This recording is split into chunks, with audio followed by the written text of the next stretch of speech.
Lyon.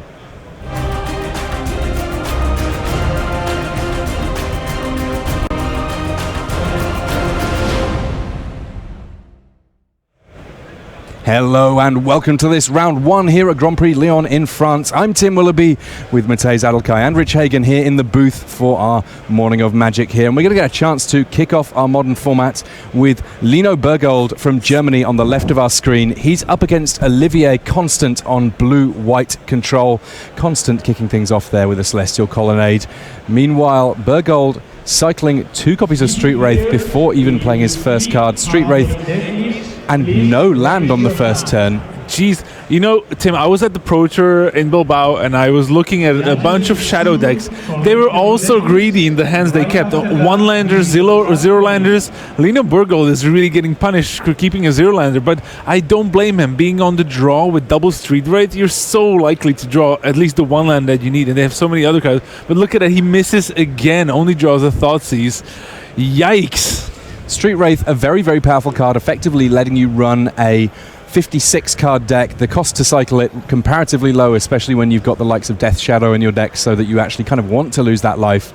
But starting the game against a control deck that already has 2 or 3 lands in play, that's just a recipe for disaster. Right. I wonder how Lino Burgold is feeling. The first game at this GP, and he just kicks it off with 0 land confidently. Can he find it? We should point out that Lino Burgold is not at his first rodeo. This is a guy who, a decade ago, was Rookie of the Year, by the way. So this is not some random keep going, it'd be fine. Yeah. This is someone really good making a choice. Yeah, playing the numbers, and in some respects, having more experience means that maybe you're willing to push those lines a little bit further because you better understand how it can pay off for you. I'm guessing that if you're keeping a hand like this, there's probably some absolute monsters in there. He had the turn 1 Thoughtseize if he could just find the land to cast it, which would have been lovely. As things stand, that Thoughtseize, as and when he can cast it, may even meet the likes of Cryptic Command. There's that much mana available to Olivier before he even needs to begin getting his game underway here. Yeah, and the most important thing about when you talk about Traverse Shadow or in general the Shadow decks, they can very easily operate on 1 or 2 lands. It's just very easy because all their cards are so cheap, plus they have a lot of disruption. That means that keeping those maybe 0 lands or 1 landers is maybe not as risky compared to other decks. As things stand here, in a weird standoff where Olivier does not appear to be punishing Lino at all for his stumbling on mana here, except for the fact that he's hitting every land drop. He's got a hand full of action in terms of taking control of the game. And if you're Lino Burgold here, you don't even have the sort of dubious pleasure of being like, well, I've not given away too much of what my game plan is. He's discarded a Tarmogoyf. He's discarded a few other key cards from his deck. At this point, Olivier, even if they go into Game 2 with neither player having cast a spell, which is possible if this Celestial Colonnade starts hitting in, it could simply work out that all the information's still been given away by Burgold. Yeah, it's possible that Olivier didn't have another land and maybe didn't want to discard to hand size, so he played out a main phase Snapcaster Mage, which is highly unusual. But judging by he has just so much to do. And so many cards. Look at it. Serum Visions, Double Remand, Mana Leak. I think I saw Dissolve, a card I haven't seen in a very long time, and also has a Path to Exile. So the summary there is that he has everything. Yeah, he has everything. I see you have been a blue mage in the past, Rich. Little bit. Little bit. Yeah, I also think Olivier doesn't look as experienced here. He looks a little nervous, and I think he's a little taken aback by the fact that his opponent hasn't done anything relevant for 6 turns or so. Well, Lino finally finds a Marsh Flats, enabling him to find his first land. And with the Traverse Shadow deck specifically, if he does have Traverse the Elven World, I think that he may well get to Traverse with Delirium on the first turn. That he gets to actually do anything. His first turn, yeah, his proper first turn. Whether or not that resolves, anybody's guess at this point. I guess no. It's exactly Olivier's guess, really. He gets complete agency in how much anything resolves for a while, I would imagine. Yeah. Starts off with Inquisition of Kozilek. And now Olivier, which one am I going to use here? Let me count the ways. Yeah. Let me counter the ways, actually. And there is the Mana Leak. Certainly not 3 additional mana to pump through that spell. All right. will we see some big attacks from Olivier here? Because he should start swinging with the Snapcaster, even though, and I remind you, this is something that's not always apparent against the Death Shadow deck. You really have to be careful when you're attacking. I've seen plenty of people decide not to attack with the Snapcaster because they don't want their opponents to go that much below 13 because of all those Death Shadows. Yeah, I would imagine that the fact that Olivier has multiple pieces of counter magic means that he can attack with a little bit more impunity. Serum Visions there, allowing him to draw a card and then scry 2. One of the kind of glues to the format almost is the 1 mana deck manipulation available to blue. Serum Vision's a great card. One of the best ones in Modern, I would even say. Of course, Opt, another option that has been added to many of the lists over here. Question from chat. Just got here. Why does only one player have permanence? Is upheaval legal in Modern now? It is not, but as it turns out, just simply keeping a hand with 0 lands and a couple of Street Wraiths has not worked out very well for Lino Burgold at all here. I mean, there are a few other options that could have gone on. Maybe at one point he'd had 2 lands in play and Restore Balancer got cast. That didn't happen, though. As things stand, Traverse the Elven World definitely meeting some counter magic. Spell Pierce representing a hard counter in this somewhat strange game state that we find ourselves in. It's a very strange game indeed, but I think Olivier should have everything needed to finish off the game. Though the one good thing is that if blue-white kind of stabilizes the board, the Celestial Colonnades can really eat out huge chunks of the life totals of Lino Burgold, and he doesn't have that many ways to interact with only 1 land available to him. Well, I would say that if Olivier doesn't win this game, it's going to be a story for the ages. As things stand, though, Remand on Thoughtseize, that draws another card for Olivier, keeps Lino off casting more spells for a little while. Ooh, but wait, there is more. Polluted Delta. Lino Burgold assaulting his own life total quite handily here with a little bit of help from Snapcaster Mage, fetching up his 2nd land of the game. Yeah, how nice, but he still has so much left in tank. This double dissolve, remand, path to exile, and other Serum Visions. I think he's still going to be safe. But if Lino Burgold manages to win this one, I'd be amazed. It would really be like, can there be a better way to open a GP tournament? You know, in game 1 you're really down against your luck, and then you turn around against an opponent who felt fully in control. Yeah, I think probably if you have that many cards in hand against someone doing so little, there's probably a mathematical formula that says you're going to win the game. It's probably like the Olivier constant or something like that. So there we see that dissolve being played on Death Shadow. Death Shadow was one of the ways that Lino Burgold could in principle somehow get back into this, because it is a creature that potentially needs only 1 swing to close out an entire game with a little bit of help from a couple of pump spells. As things stand, Olivier, he's got kind of the vice lock on this game. He's attacking with that Snapcaster Mage each and every turn, and he doesn't have to attack for very many more turns in order to close this out. This might be the turn that we see an attack from Celestial Colonnade if he's getting greedy, but now that Lino's got a couple of lands to work with, takes the conservative line in for 2. It's only 3 more turns of that, even if he wants to take things a little slower. Yeah, he just has so much left in the tank, especially because I think he's kept another Snapcaster Mage on top from the Dissolve Scry, so he has access again to even more counter magic. He should be more than ready to go and fire up those colonnades on the following turn. No need to get greedy just yet. So another Traverse the Elven World.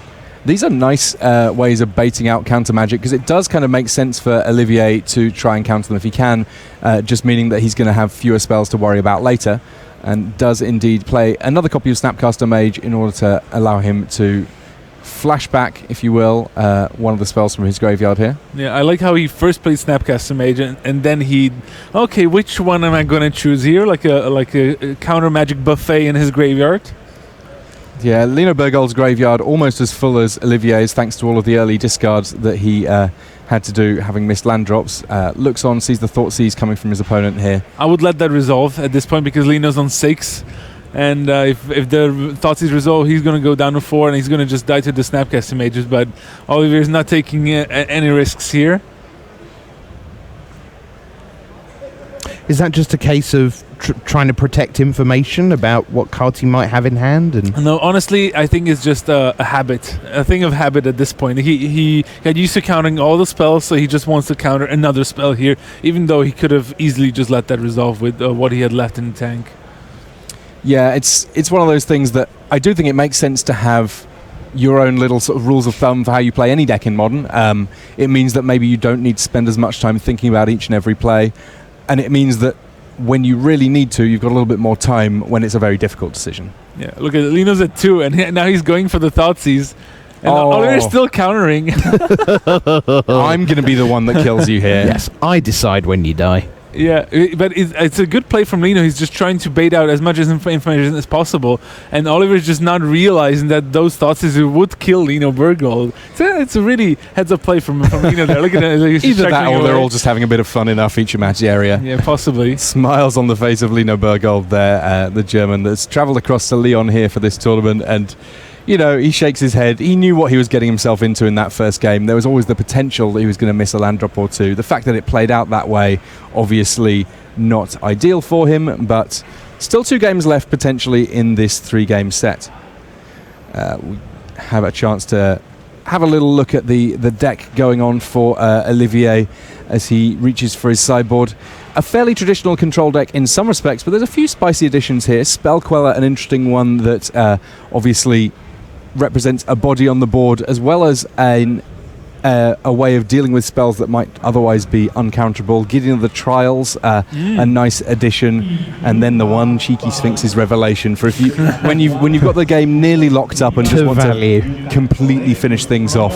Obviously, a very, very powerful addition for him. You see, people have hundreds, even thousands of reasons why they think that Modern's a great format, but I think actually just one copy of Sphinx's Revelation is all you need to justify the format entirely. I mean, right there is all you ever need in Magic, pretty much. And I love the tie-in with the latest set with Azor. Yeah, that's right. The first time I saw Azor from the Azor Eos, as it were, I thought, oh, that's neat. I love it because you know that they're not actually putting those Easter eggs in a decade ago, but the next generation of Magic storytellers come in and see the rich lore that's there, and run with it. And yeah, beautiful stuff. Yes, so I want to go back to what Oliver is packing here, because I think his list is very interesting in the sense that he's running 4 Spell Pierce, which is highly unusual in a control deck, because you kind of want to go long in your games, and the value of Spell Pierce goes down the longer the game goes. But he's probably really scared of those early turns, those Thoughtseize, and maybe some of the bigger plays, even something like countering Karn. When your opponent has the Tron lands on 1, 2, and 3, it's just pretty nice, and I am quite curious to see how it's going to work out for Olivier here.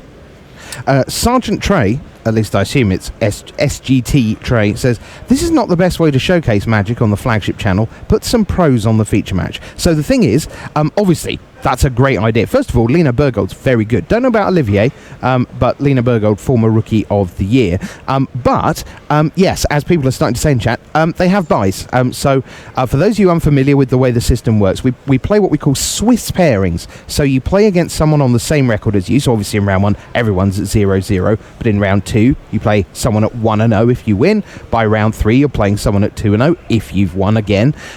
But the pros are given either 1, 2, or 3 buys, depending on their Planeswalker points, or whether they won a trial, that's worth 2 buys, or the Platinum pros, right up at the top, they're going to have 3 full buys. So they will enter the fray in round 4, which is why, since most people are playing by round 3, that's why round 3 through 6 is the pro show, where we feature the best players in the room, kind of regardless of their record, because we want to show you the very best Magic we can. But in the first round, MTG launch, we're about getting our feet under the table, showing you some of the key parts of the format, and seeing players who perhaps have fallen away from pro Magic, like Lino, for example, and giving you a sense of what's going on as we get things started. And talking of getting things started, here's Game 2 with Tim and Matej. And a classic start here from Traverse Shadow, playing his untapped Overgrown Catacombs, and then Thoughtseize immediately, 4 damage to Lino. He doesn't mind about that at all, though, because he's actually resolving spells this game. Gets a chance to look at what Olivier Constant's working with, sees 2 copies of Spell Pierce alongside Spell Queller, takes the creature here. He's actually Spell Snares there, and he takes the creature because this is perfect information from Lino. He now sees that his opponent only can counter 2 casting cost spells, and I assume Lino will fire it off with some one mana spells on his following turns. He's going to be in great shape here against Oliver, who just doesn't seem to have much going on at all. Yeah, it's an interesting situation that sort of now, if he's got the likes of maybe Tarmogoyf in hand, he might be a little bit less likely to play it. But almost everything else that he's got going on, this is a deck replete with 1-drops that are very scary indeed. Plays a Mishra's Bauble there after cycling a Street Wraith. Very easy for him to get Delirium at this point. It is definitely, and I really like Street Wraith, and this is kind of like the sequence of turns where Lino could actually sacrifice a fetch land and do 2 more damage and go down to 11 and actually start playing Death Shadows. I remember those times when you could play a Death Shadow on turn 1, back when Gitaxian Pro was still legal, and it definitely was one of the most sweeter play. But here, the Death Shadow deck is still quite good at putting itself low enough to run out those Death Shadows and start threatening the life totals of their opponents. Yeah, I mean, a Thoughtseize here would be enough to achieve it, or a fetch land into an untapped duel, which looks like we might be seeing right here. Bloodstained Mire coming down for Lino Burgold. It also depends on what Lino has. I think he has a couple of too many lands in his hand. He would have definitely fired off something here, but in game 1 he didn't have any lands, and now he just might have too many lands. Bloodstained Mire, one of the fetch lands that are so important in this format. They make it very, very easy to put together coloured mana bases, assuming that you're okay with taking the damage. But you know what? There are a lot of decks that can punish you for taking too much damage in the early game with fetch lands these days. Oh yeah, Burn is one of the more popular decks in Modern, and the deck is just so punishing and firing 3 and 4 damage spells at you that you don't really want to take too much damage. But I always find the matchup between Traverse Shadow and Burn very interesting. I hope we get to see it later in the day. And you see Blood Crypt going to play untapped for Lino Burgold there. He's unafraid of the damage. One of the strengths of one of the decks we saw at the Pro Tour, the Humans deck, is that it gets to run a busy mana base with lots of colours without costing itself lots of life. And it'll be really interesting to see whether or not we see some of that at some point this weekend. In the meantime, though, Lino Burgold, he's hitting his land drops pretty consistently here. On turn 3, he's got Liliana of the Veil, which could be a big threat to what Olivier Constant has going on.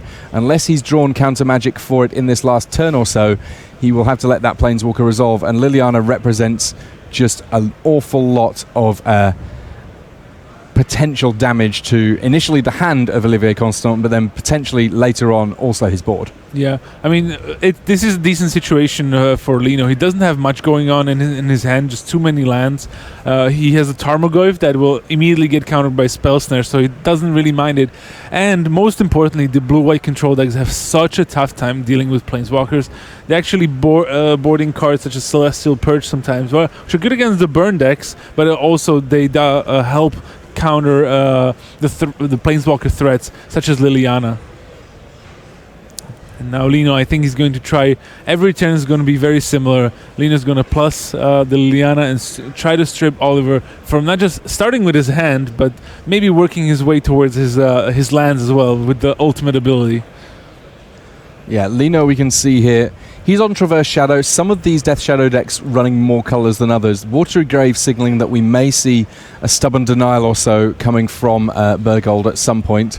Traverse the Elvenwald here. It looks like Olivier Constant shaping up to potentially use some counter magic there. He's got both Dissolve and a Spell Queller in hand. Let's see what he goes for. Yeah, he drew another Spell Queller, counters the Traverse here, but it's Traverse is a fine card to counter, but running out that Spell Queller, it can attack the Liliana, at least put it down to 3 loyalty, and at least it's going to get away from that danger of ultimating, but it's still going to sit on the board because Lino, next turn, he can just minus it, kill the Spell Queller, and then be able to cast the Traverse again. So now Olivier is definitely in a world of hurt here because of that Liliana. Looks like Olivier here may have gone for Lino Burgold's life total with Oh, that's bold. Yeah, I like it. I mean, he does have a Celestial Colonnade. We saw it last game. It was always threatening the life totals in a very strong manner. That now Lino can combine Inquisition Kozak with the Liliana Plus as well. To this will nab 2 more cards. A tough spot because Oliver has to decide. This is kind of like the tricky part. When do you counter this discard spells and when do you not? This might be a spot where he doesn't want to have Lino see what he has in his hand, but the way he tapped out, he doesn't have any more blue mana available. I think Lino is just gonna run out the Tarmogoyf after killing that Spellcaller, of course. Yeah, Liliana gets to hang around this traverse again, getting cast here. Olivier just making sure that its text hasn't changed since it stopped by Spellcaller last turn. I mean, we saw it in the previous game. Oliver was just used to countering every spell. He doesn't need to know what it does. He just needs to counter everything. But this is very much a different game. So we have land, sorcery, creature, and artifact in the graveyard. So Delirium has been enabled, meaning that Lino Burgold, well, he can search out pretty much whatever he wants at this point. As long as it's either a creature or a land, he can fetch it, even if it's a non-basic fancy land. It looks like he's shaping up to pick up a Death's Shadow here. Makes a lot of sense to me. Yeah, looks great. So a 4/4 as it appears right now? Yeah, Death's Shadow, a little bit of a complicated one maths-wise. It is naturally a 13/13, but it's getting -X, where X is your life total, so very rarely will it be in play as a 13/13. But right now, Lino's life total 9. It's currently a 4/4, but there's a lot of potential in this Traverse Shadow deck for that to change and for it to get quite a bit bigger. But he's going to run out of Tarmogoyf first because he knows that Spell Snare mana is not up, so he can finally resolve the Tarmogoyf. Olivier gives that one a read as well. We know that we've got at least 4 types in the graveyard right now. I think it's exactly 4, I think, for Lino here. Yeah, for Lino has 4 different ones, and Oliver, I think, has some instant in his graveyard as well, so I think it should be at least a 5/6. I'm not mistaken. And Olivier did have to tap out of blue mana, meaning that the one white mana remaining, not enough to deal with Tarmogoyf just yet. We saw in game 1 that there was Path to Exile available to Olivier, but he never really needed to cast it, nor did he want to in the face of an opponent with mana issues. Yeah, and now it's one of the best things about the Traverse Shadow deck, and in general, Thoughtseize Inquisition decks. It's so much easier to play the game when you have good information, when you know what your opponent is running in has in his hand, because now Lino knows that Olivier has 2 cards in his hand, and one of them is the Spell Snare, so he can already kind of like do the math in his head, like what are the likelihood of other cards being played there, and just Lino can really take over the game with the Death Shadow. He also has another Traverse the Old One Wall, it looks like, and of course the threat of the Tarmogoyf is already there. Yeah, there are some board states, for example, last game, where looking at the life totals and looking at what was in play, it was very, very easy to work out who was winning. Yeah. This game, the fact that Lino's on 9 life is a good thing for him. Yeah. He's got a Death Shadow in hand and he wants to be on low life so that it's as scary as possible. Meanwhile, Olivier on 20 life, well, 15 life now, is in real trouble here. Yeah. It looked like Lino actually did a pretty interesting play where he discarded a Mishra's Bauble to Liliana. It's not something that you see quite often, but I think in his hand he has Death Shadow and a Traverse the Ulvenwald. So he just maybe wants to run out both Death Shadows here. Look at that, Spell Pierce. Olivier itching here. He wants to counter. Yeah, and Lino's just going to pay and still search for Death Shadow. And it is still fine for him because he's kind of wants to be sure that he's playing around something like a Supreme Verdict or Wrath of God even, because these blue-white decks do run their mass removal spells. Yeah, we didn't have any cause to see any in game 1, but Lino knows that there's the potential for some of that, so he's got a little bit of thinking to do as to what he wants to fetch here. I think it's just, and it's going to be another creature. It's going to be a Tarmogoyf here. Now that he knows that there's no more spell snares, there's actually no cards in Olivier's hand just now, who only draws a Seachrome Coast, tapped. If he drew an untapped land, at least he could have attacked the Liliana with the Celestial Colonnade, or attacked Lino even if he was feeling frisky.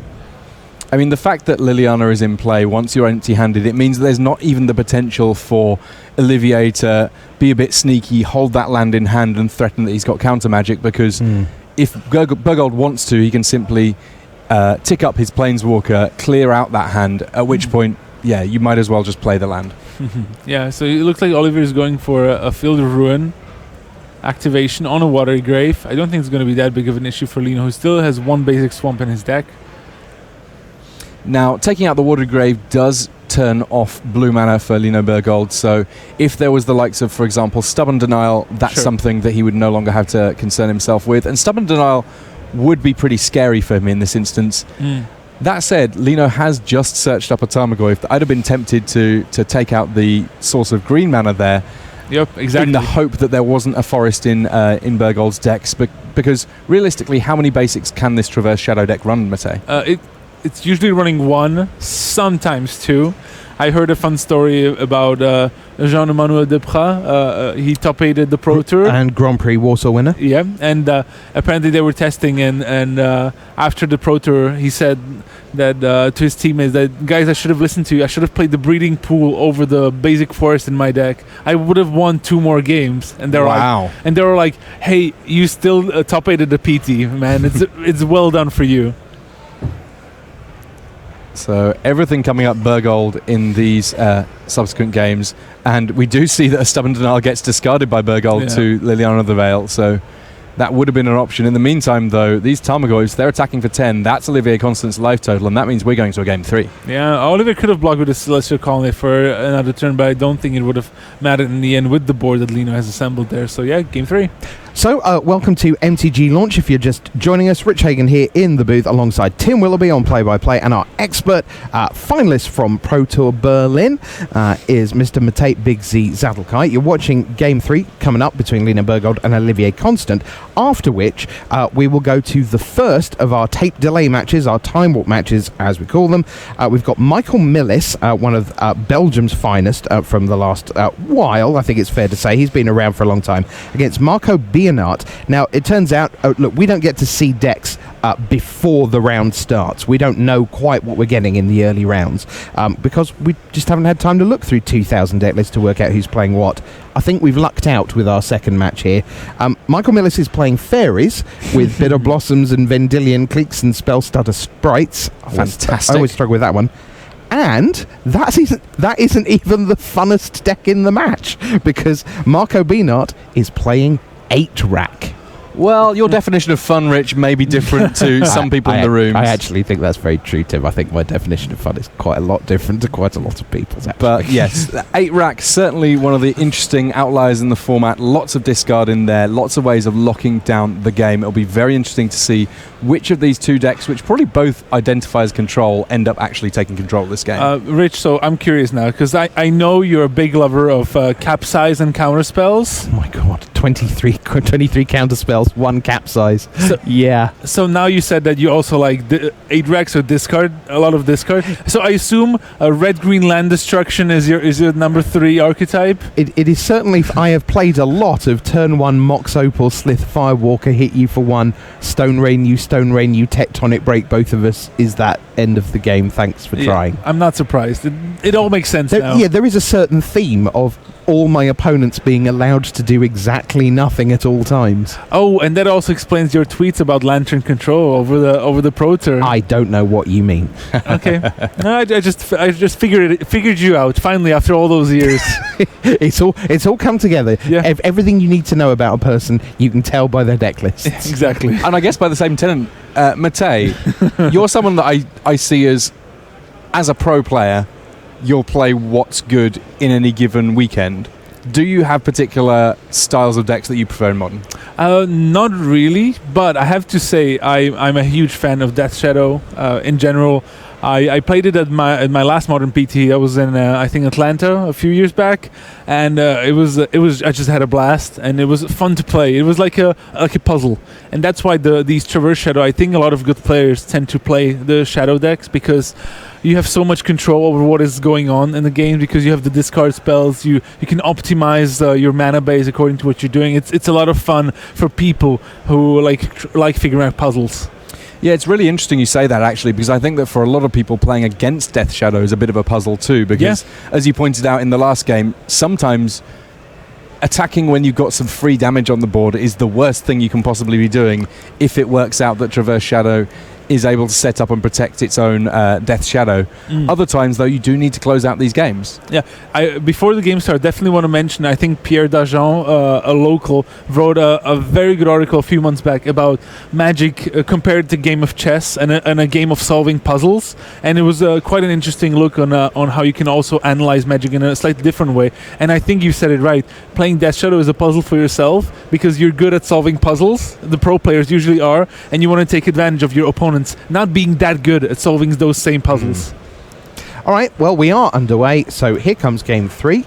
You're watching MTG launch. We're closing in on the back end of round number 1. Tons more Magic to bring you from matches that have been going on at the same time. Fairies and 8-Rat coming up, Milis against Bienert. But first, let's find out who wins Burgold against Constant in the company of Tim Willoughby and Matej Zatlkai.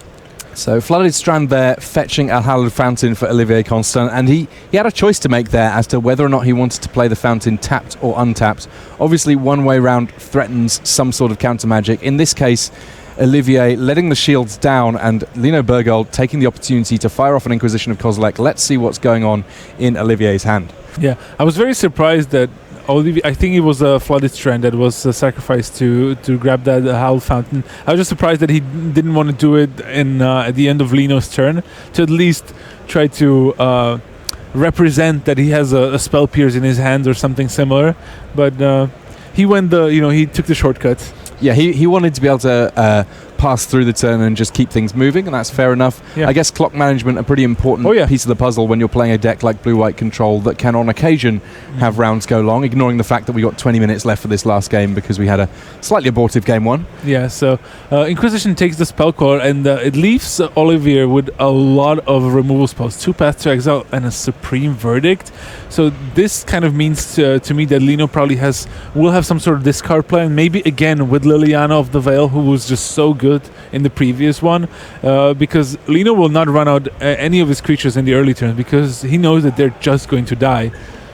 Now, as I recall, Matej, Traverse Shadow typically doesn't actually run all that many creatures. It's just that it has access to them thanks to Traverse the Elvenwald.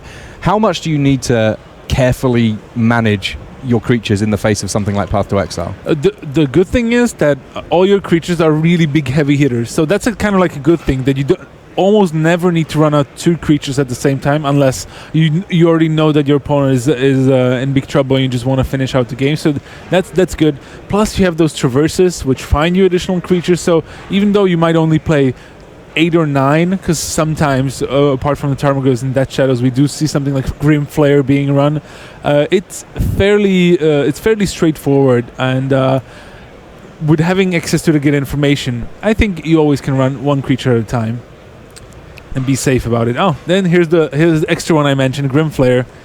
It's probably Lino probably wants to run it out this early because he probably thinks it's one of the weakest creatures in his deck.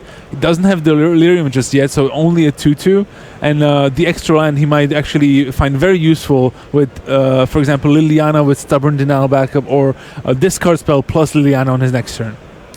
Yeah, I think that Liliana, in the face of what he's seen from Olivier's hand, could be a bit of a winner here.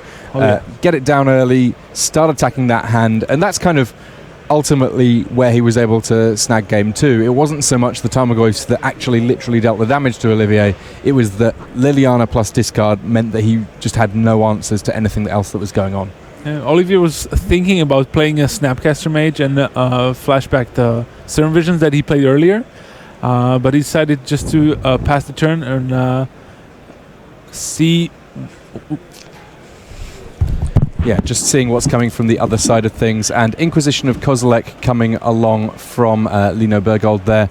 Again, getting to look at the hand. And this is where we see that Path to Exile really coming to the fore. He casts Inquisition of Kozilek first. He's got the extra mana thanks to that Path to Exile. Gets to take Snapcaster Mage, and that means that the way is very much clear for this Liliana of the Veil. And he does have the 4th land, so it's exactly as I mapped it out. It looks like I have seen quite a few of this deck being played, and I'm not surprised. And another thing I liked about the Shadow decks, the Traverse Shadow, it's one archetype, but there's Grixis Shadow, which is a similar take, but it's also quite different in its own way. And just this versatility that you can change your deck as the metagame develops, which is very powerful. Yeah, the reason that we've chosen to label it Traverse Shadow rather than, say, Jund Shadow, which I think was kind of the original Death Shadow deck, is that some builds happen to splash white for Lingering Souls, some happen to splash blue for Stubborn Denial. Like, in principle, there are so many variations on the mana base, but assuming that you run green, you run Traverse the Elven Wild, and that ends up changing quite a lot of the overall game plan for the deck. Yeah, absolutely. And now, Olivier, same world as last game, just having to face off against the Liliana of the Veil with not much going on in his hands. He has some removal spells still, but he's down to, I think he has a Spell Queller and a Supreme Verdict, but Liliana will happily munch on either. Once in play, this 3-mana Planeswalker does a great deal.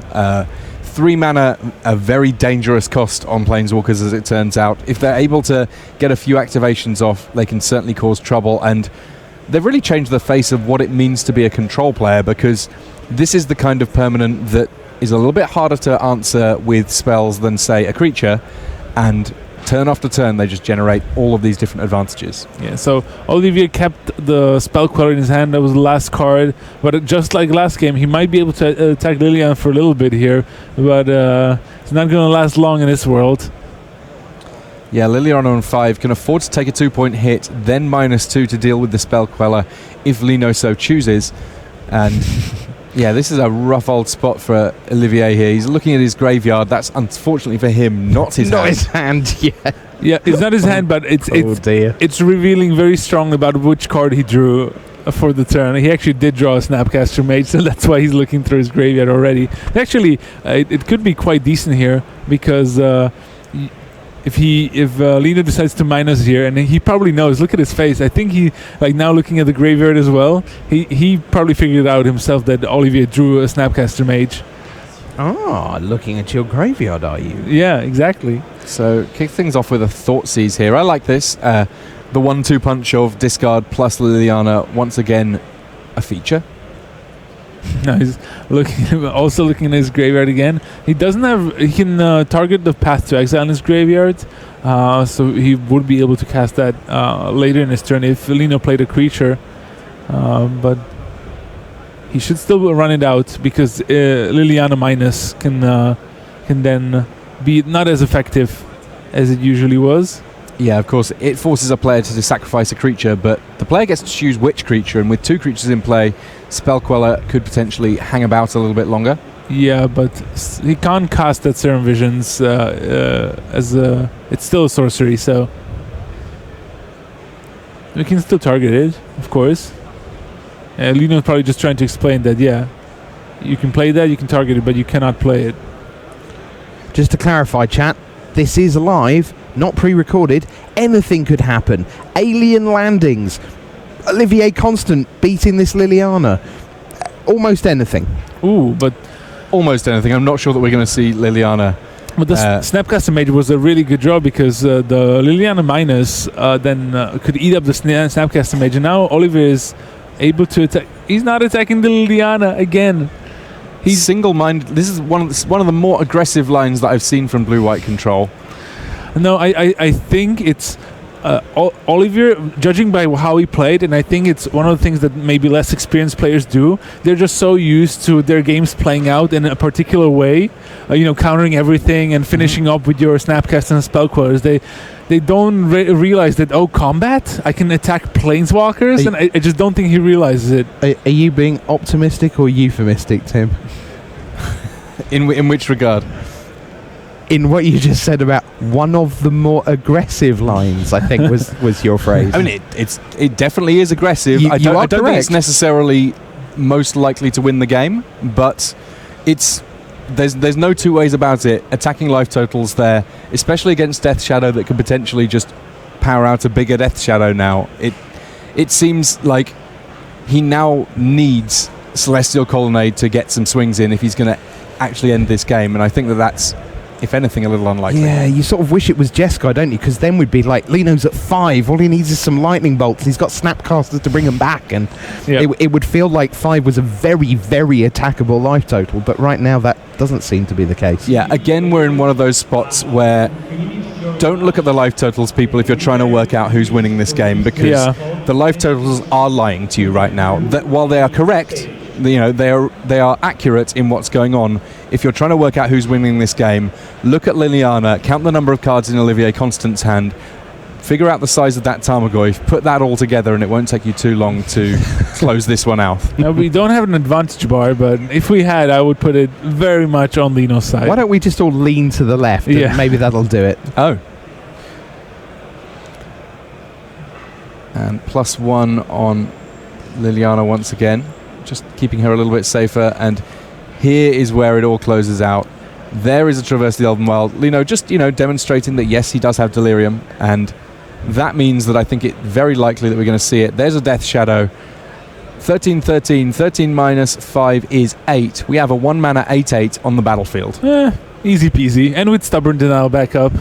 So the best card Olivier can draw here is Supreme Verdict. And I've seen this blowout in Toronto last week, but he only draws a Mana Leak here. He's actually very close to dead here. I mean, the Mana Leak is perfect Liliana fodder here, so that an awful draw on his part. But that's the problem with these control decks. They really have a problem dealing with the Resolve Planeswalkers, and Liliana being the one that's really putting on the most hurt here. So there's another plus. Swing for at least 12, maybe 13. We don't quite know how big Tarmogoyf is because we don't see the graveyards. Looks like it was just 12. Yep. Just 12, he says. And this is how quickly the Traverse Shadow deck can swing things around. The life totals, they've never really worked in Olivier Constant's favour, because when his are going down, that means he's dying, and when Lino's are going down, bizarrely, that means that he's winning. All right, so there you go. Lino Burgold wins his round 1 match by 2-1. Hopefully, Olivier Constant had some fun in the feature match, as well as a learning experience, as a lot of people in chat mentioned. Rich, Tim, and Matej here for MTG Launch. It's our opening show for the first couple of rounds. We're going to